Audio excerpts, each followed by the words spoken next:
It was ninth grade, and I was starting out at a new school. I was doing well, making new friends, and our group would always sit at the lunch tables at the front of the school. I was off to a good start. But then, suddenly, there was outdoor ed. For the outdoor trip, we were headed to Big Bear, and I was excited to find out who was in my cabin. Was I going to be with my friends? I was expecting a small hut, a one-room place for us all to sleep. When we got there, we found out that we were going to have our own bathrooms. I thought that was pretty cool. However, as soon as I got to my cabin, we discovered that our bathroom was flooded. We opened the wardrobe to find a giant can of Barbasol shaving cream and 3 fart bombs. Fart bombs are these little bags with a liquid packet inside.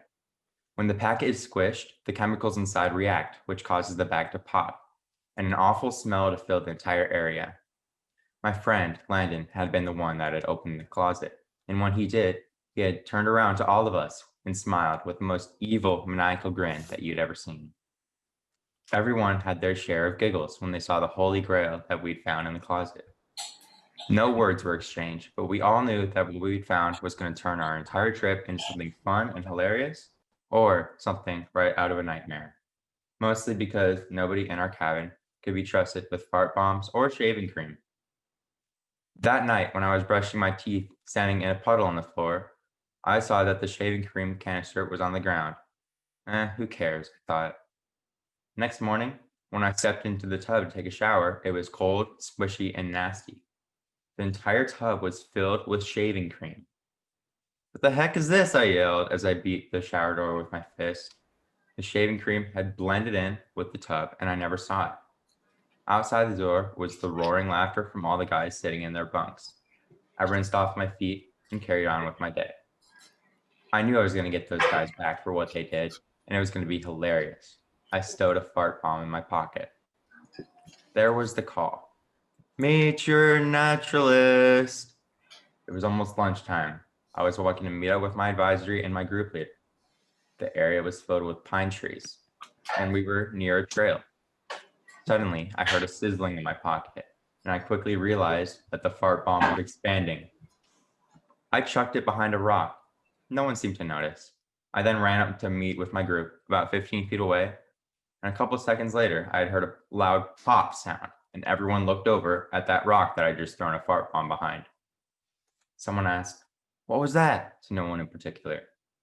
I tried to cover it up by saying, "Oh, it must have been a pine cone falling or something." Conversation started to carry on, but to my horror, a second later, I felt a slight gust of wind blowing in our direction. I was shaking as I watched the entire group's faces when they inhaled the essence of the fart. People were gagging, holding their noses, and bending over from the excruciating stench that was in the air. And I was terrified because this was my advisor group, not my cabin group. If anyone found out that it was me that did this, then I don't even know what would happen. When I glanced at Mr. Brahma, he had a different look on his face. Like, he wasn't grossed out or anything. He just looked confused. Our group leader was trying to play it off like it's probably the ducks that live close by, to make it seem like it wasn't our campsite that had that toxic odor. He continued on giving facts about ducks, but nobody cared. They were all too preoccupied with being grossed out. Our group leader kept talking to us and lecturing about our plan for what we're going to do that day. I wasn't really listening. I was too busy losing it inside my head about what had just happened. 10 or 15 minutes later, we finished our discussion and we continued hiking. I took my place in the back of the group because I was not about to have a discussion with anyone, just in case anyone brought up the smell or anything. The scent was long gone, but Mr. Brahma still had that weird look on his face, and that made me worried. When no one was paying attention, he pulled me aside while we were walking and started a casual conversation about stink bombs and, remembering a certain smell from his childhood. He definitely knew it was me. There was no point in denying it anymore. I just confessed, it was me, and he asked me to go back and pick up what I had left behind.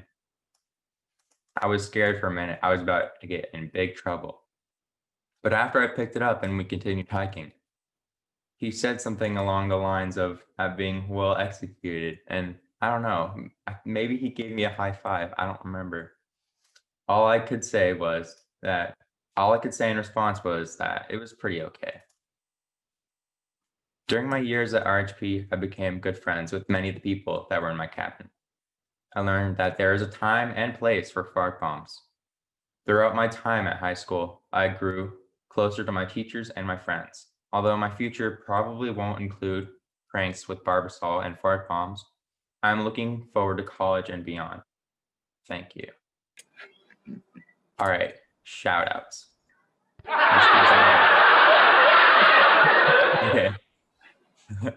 Thank you. All right, shout outs. Mr. Brahma. It was fun and advisory. I really enjoyed the donuts. Thanks for keeping the fart bomb low key. Mr. Spencer. Thanks for letting me tinker around in the computer lab. I learned a lot about electronics, and it really helped me envision my future. Miss Stroud and all the learning specialists that I've had.